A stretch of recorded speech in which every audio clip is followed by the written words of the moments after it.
m'appelle Sandrine Lefrançois, je suis maman de 2 jeunes qui sont atteints d'un déficit en alpha-antitrypsine, qui est une maladie génétique rare.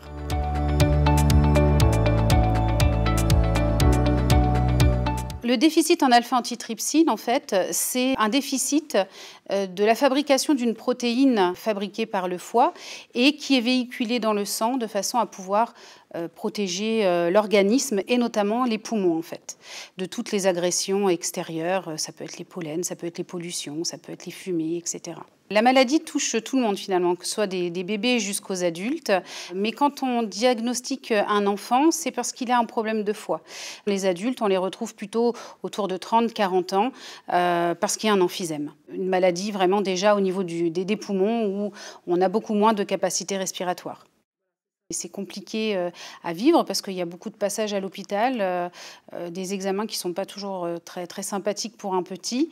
Et chez les adultes, souvent, il y a une période vraiment alors, ou de déni ou d'effondrement. Et il faut vraiment essayer de les aider, de les accompagner pour qu'il y ait une prise en charge qui se fasse très rapidement.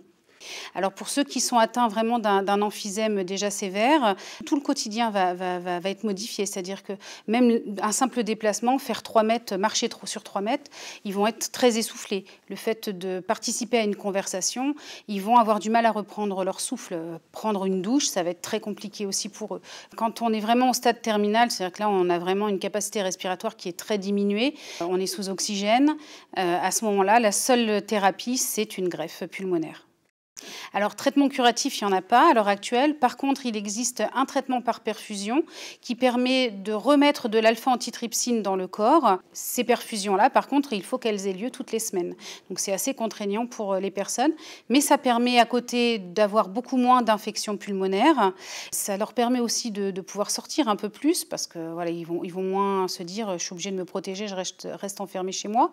Et après, on s'est rendu compte qu'il y avait aussi une amélioration quand même. Alors, légère, mais une amélioration quand même au niveau de la capacité pulmonaire. Il gagne quelques pourcentages.